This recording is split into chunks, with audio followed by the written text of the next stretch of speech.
ಒಂದು ಕೊಲೆ ಆಗಿರುತ್ತೆ. ಆ ಕೊಲೆಗಾರ ಯಾರು ಅಂತ ಹುಡುಕೋದಕ್ಕೆ ಪೊಲೀಸರು ರಾತ್ರಿ ಹಗಲು ಕಷ್ಟಪಡ್ತಾ ಇರ್ತಾರೆ. ಕೊಲೆಗಾರ ಮಾತ್ರ ಸಿಗೋದಿಲ್ಲ. ಅವ್ರಿಗೆ ಮೇಲಿಂದ ಪ್ರೆಷರ್ ಬರುತ್ತೆ, ತಲೆ ಕೆಟ್ಟೋಗ್ಬಿಡುತ್ತೆ. ಆಗ ಯಾರು ಕೊಲೆಯಾಗಿದ್ರು ಅವನ ಸಮಾಧಿ ಹತ್ರ ಬಂದು ಆ ಮಣ್ಣೆಲ್ಲ ತೆಗೆದು ಅವನನ್ನ ಎಬ್ಬರಿಸಿ, ಏಯ್ ನಿನ್ನನ್ನು ಕೊಲೆ ಮಾಡಿದ ಯಾರು ಹೇಳೋ ಅಂತ ಅವನನ್ನೇ ಪ್ರಶ್ನೆ ಮಾಡ್ತಾರೆ. ಅವನ ಉತ್ತರ ಏನು ಅದನ್ನ ನಾನು ಹೇಳಲ್ಲ, ನೀವು ಥಿಯೇಟರ್ನಲ್ಲೇ ಹೋಗಿ ನೋಡ್ಬೇಕು. ಸ್ನೇಹಿತರೆ ನಮಸ್ಕಾರ, ನಾನು ಲಕ್ಕಿ. ಶಬಾಷ್ ಬಡ್ಡಿ ಮಗನೆ ಸಿನಿಮಾ ನೋಡ್ಕೊಂಡು ಬಂದೆ. ಸಿನಿಮಾ ತುಂಬಾ ಚೆನ್ನಾಗಿದೆ.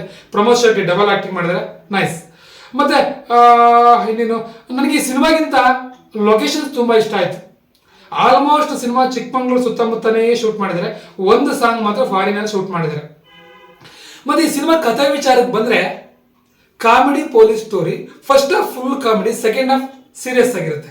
ಒಂದು ಕೊಲೆ ಸುತ್ತಾನೇ ಸುತ್ತಾ ಇರುತ್ತೆ ಕಥೆ ಎಲ್ಲವೂ. ಇನ್ನು ನಿಮಗೆ ಸೀನ್ ಟು ಸೀನ್ ಪೂರ್ತಿಯಾಗಿ ತಿಳ್ಕೊಬೇಕಂದ್ರೆ ನೀವು ಥಿಯೇಟರ್ಗೆ ಹೋಗಿ ಸಿನಿಮಾ ನೋಡಲೇಬೇಕು. ಒಂದ್ಸಾರಿ ಸಿನಿಮಾ ನೋಡ್ಬೋದು, ಚೆನ್ನಾಗಿದೆ. ಈ ಪಾಯಿಂಟ್ ಬಂದು ಸಿನಿಮಾದವ್ರಿಗೆ ಮಾತ್ರ.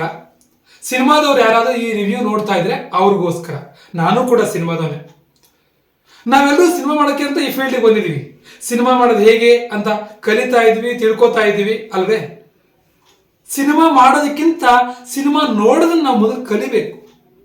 ಸಿನಿಮಾ ನೋಡೋದಂದ್ರೆ ಹೆಂಗೆ, ಮೊಬೈಲಲ್ಲೋ ಅಥವಾ ಟಿವಿಯಲ್ಲೋ ಅಲ್ಲ, ಥಿಯೇಟರ್ನಲ್ಲೇ ಸಿನಿಮಾ ನೋಡಬೇಕು.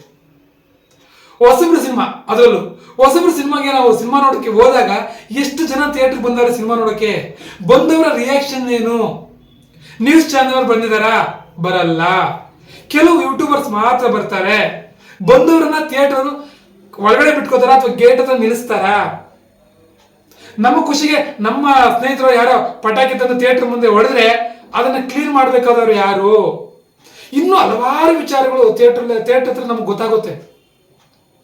ಅದಕ್ಕೋಸ್ಕರ ನಿಮ್ಗೆಲ್ಲ ರಿಕ್ವೆಸ್ಟ್ ಮಾಡ್ಕೋತಾ ಇದೀನಿ, ಕಲಾವಿದರಾಗಲಿ ಟೆಕ್ನಿಷಿಯನ್ಗಾಗಲಿ, ಕನ್ನಡ ಆಲ್ಮೋಸ್ಟ್ ಎಲ್ಲ ಹೊಸಬ್ರ ಸಿನಿಮಾಗಳನ್ನ ನೋಡಿ. ನಮಸ್ಕಾರ.